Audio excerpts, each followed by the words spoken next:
It's apparently pretty common, and I have never experienced this, but I have met people throughout my life who have experienced the Hat Man or something very similar to it. Yeah. And they say it's to do with sleep paralysis. You know, when you're in that kind of zone where you're not asleep but you're not awake, Mm. and they say that you're hallucinating, and you see creatures and beings, and you can't move, and sometimes it's the old hag. The old hag will come into the room or sit on your chest. But it's kind of morphed into the Hat Man now, where people are Oh. seeing this dark figure with a hat coming into their room.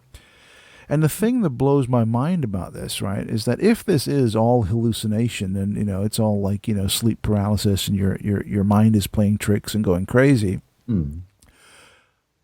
why is everyone seeing the same thing? Yeah, I wonder about that. There might actually be real archetypes. I honestly think that when it comes down to it, the entheospace, the psychedelic realms, Mm-hmm. the visions of DMT and mushrooms and stuff like Yeah, that. yeah. I honestly think they are a real place. They might be. What it might do is it might take filters off your mind, and it might be Mm-hmm. that certain things are triggered, and then you will see certain things. But then people could say it could be just a trick of your brain. However, I would say that you could say that about the sober world, because the only reason why we experience the sober world is because of a hallucinogenic neurotransmitter called serotonin. Yeah. Was it five something tryptamine? I think I can't remember which one it is. 5-HT. I can't remember. However, if reality is a hallucination, then hallucinations must be just as much a hallucination as reality. And so, therefore, I think there are archetypes that live in these worlds, and they find conduits to come to us. And the funny thing that was coming to mind when you were talking about him was that it reminded me of the character, the Pallid Man in the 12 Monkeys TV series. I don't know if you remember that. Oh yeah, the skinny guy with the Yeah, yeah, Tom yeah, Noonan, who yeah. played he's Mm-hmm. 6'6", wore a Yeah. wide brimmed hat and often wore Right, right. black clothes. Didn't have a name. He was just called the Tall Man or the Pallid Man right the way throughout. But he was one of the Army of the 12 Monkeys family. Mm-hmm. And yeah, sort of like one of the should have been the witness but wasn't, but was related to the person who became the witness in the end. And I often wonder if that archetype was actually came about subconsciously in the same way that these dreams come about. Because in art, you see things that end up in people's dreams. You see these archetypes. I often think that archetypes are actually autonomous creatures that are Right. real in some sense. Well, it has in some way. I mean Yeah. that's if everyone was hallucinating, you'd Mm. think that all the hallucinations would be very different from each other, right? Because it would take on parts of who you are and your life experience, right? Mm. So it would be all different. Yeah. But these people are having and these encounters are absolutely terrifying. Mm. But they're all reporting the same thing. Yeah. Now, I found the original clip here. So it was in 2016 where I first spoke to this guy at work, Mm. and he told me about it. And when he was telling me about it, I said, whoa, stop right there. Mm. And I said, is it okay if I record you and you tell me this? So I pulled out my phone, and he said, yeah, okay. And he let me record him. So I'm going to play the recording from 2016. This is an older recording. Mm. And and in the clip, he's going to describe what happens to him. And you'll notice when he's describing this, he starts to become really emotional Oh. right, in just relaying this, to all intents and purposes, a nightmare, a bad dream. But so check it out. Have a listen to this. All right. Just tell me. So what happened? Basically, I'd be sleeping in the middle of the night. I just wake up. I see 6 different people around me. I don't know if they're people, demons. Six people. 6 that look like grown men, basically. They're dressed in all black suits, black tie, black coats. black cats. And one of them, there are 2 on this side, 2 in front of me, 2 on this side, so 6. And then one of them was all of them were holding me down basically, and I couldn't putting move. their hands on you. Yeah, I couldn't move, couldn't do anything, couldn't speak or anything. Yeah. And then one of them would just stand over me, Like you see his face? I couldn't see his face because he had a black hat that was covering his face. I couldn't see his face. I couldn't scream. Let me ask you this: were you awake or were you asleep? Felt like I was awake. Felt like I was awake. Yeah. And like I couldn't do anything. Just couldn't do anything. How did it begin? Basically, well, it felt like my bed was pulled out. It felt like it was like because it's against the wall in the corner. Like someone pulled it out of the wall. It felt like someone pulled it out of the wall. That's what woke you up. That's what woke me up. And there were just 6 of them just standing around me. And then one of them was at my head, just looking over me. I can look around. I couldn't speak. I couldn't move. Couldn't do anything. And they were wearing suits. They were wearing black suits, all black suits. How big was the suit? Just like a tie, or? You can see the tie. You can see the collar. You can see the coats. Actually, I can see all that, but And they I had cannot. hats Yeah, they had black hats on. What kind? It's like, You know those black rimmed hats that go all the way around? Like old-fashioned? Old-fashioned ones, like what priests would wear back in Did they say anything? Nope. Make any sounds? Like little crackling noises. Crackling. Yeah. If it sounded like they were talking to each other.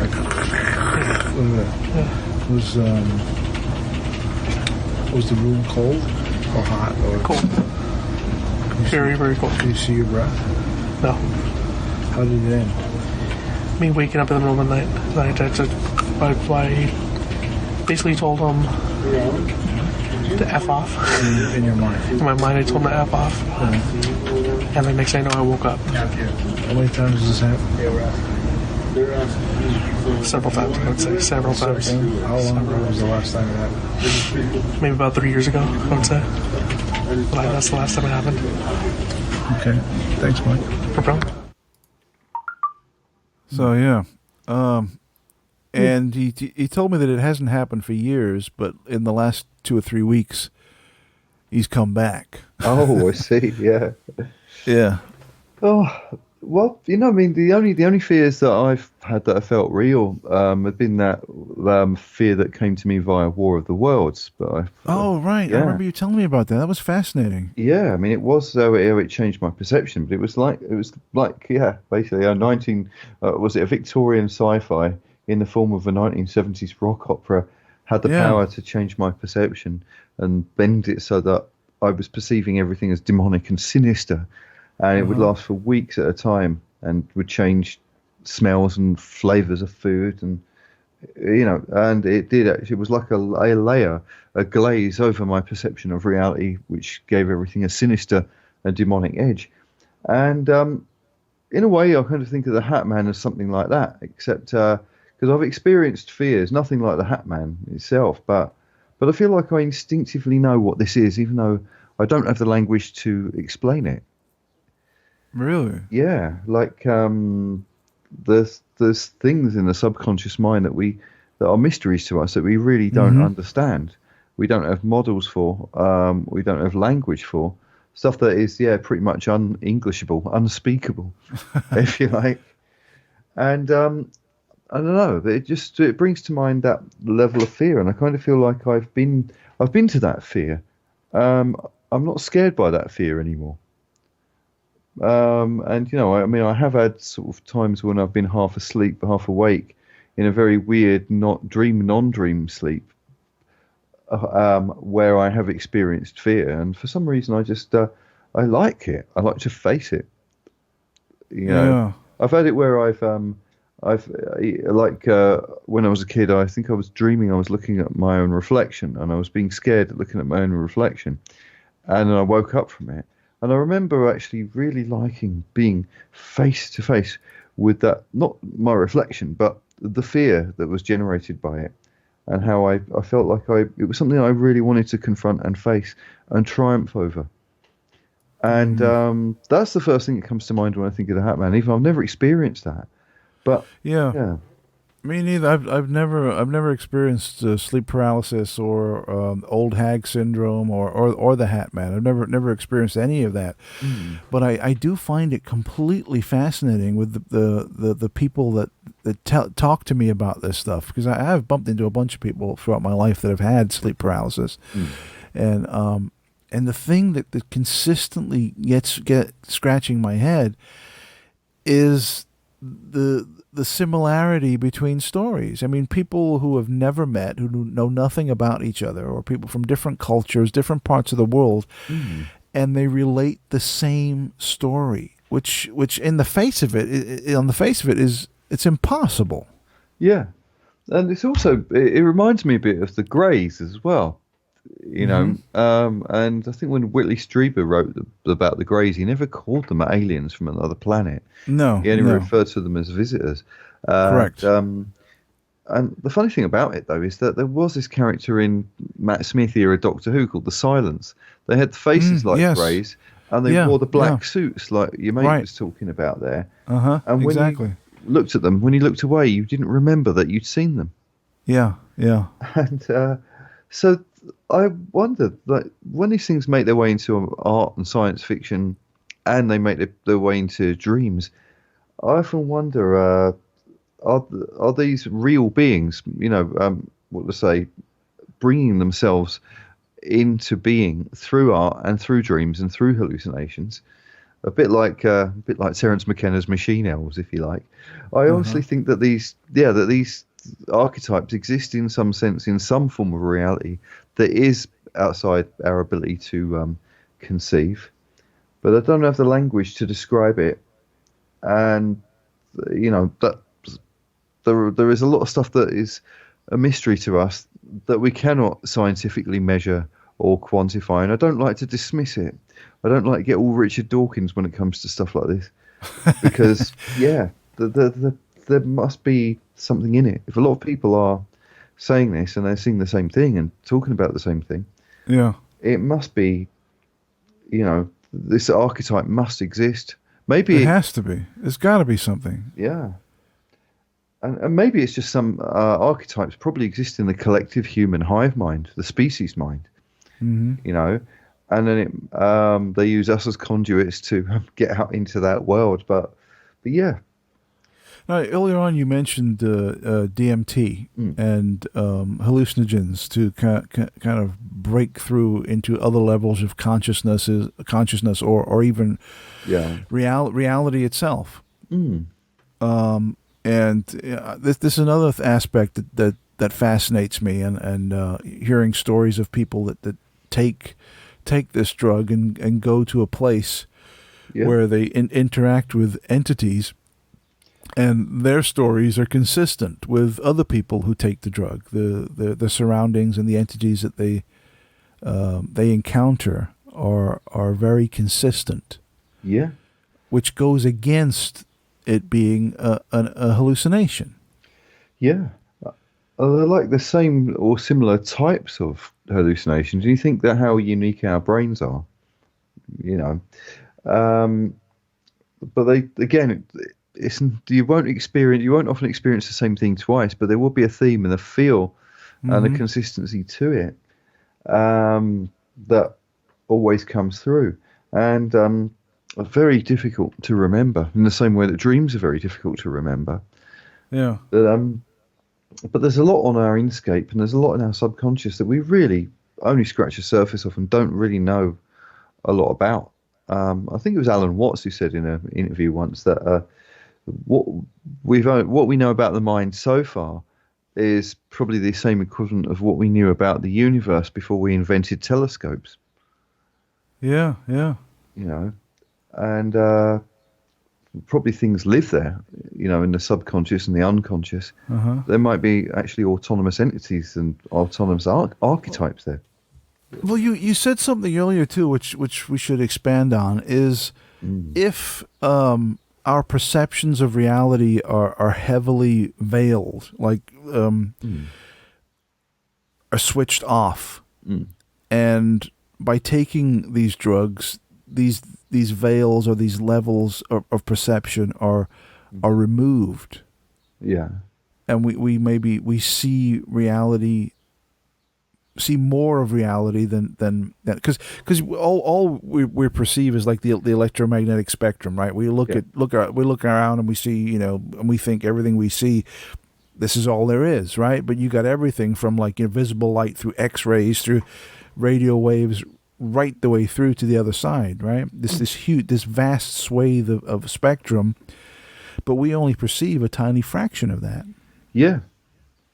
Well, that's what one of the things that I came to the conclusion of, right, was that when it came to the how you would number, the numbers and letters that you would use to describe certain psychedelics, and whether they were chemical or whether they were in plant forms, you've got the mescaline analogues, which were like the Shulgin chemicals, 2,5-I, 2,CB, 2,CI, and all of that.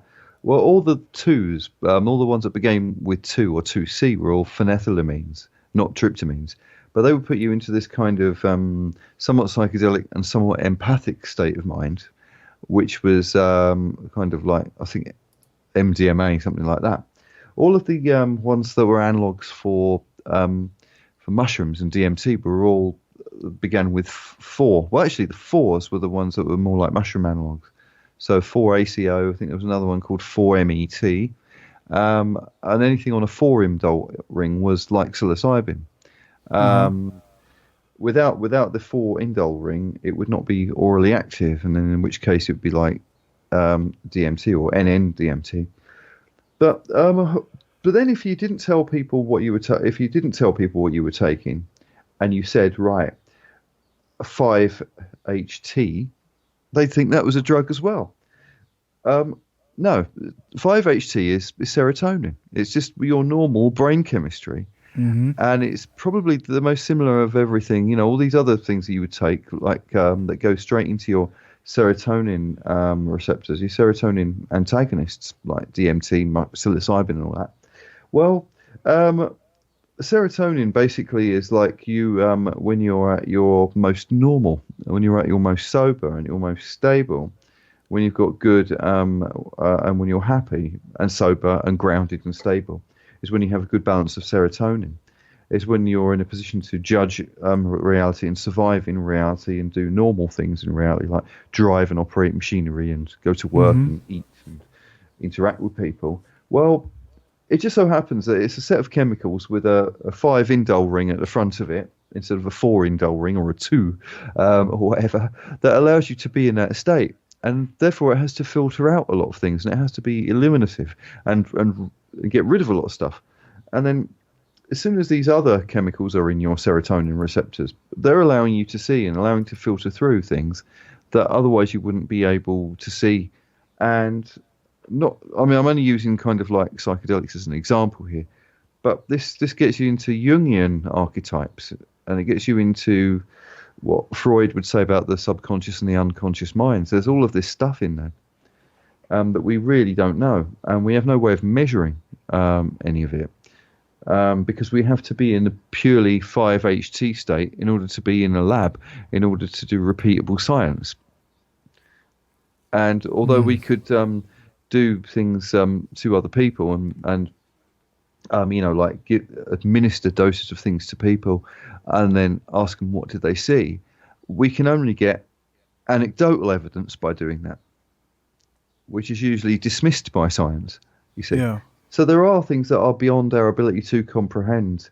I feel like I'm getting a little bit too Terence McKenna here at the moment, but you get the idea. No, it's good. It's good. No, absolutely.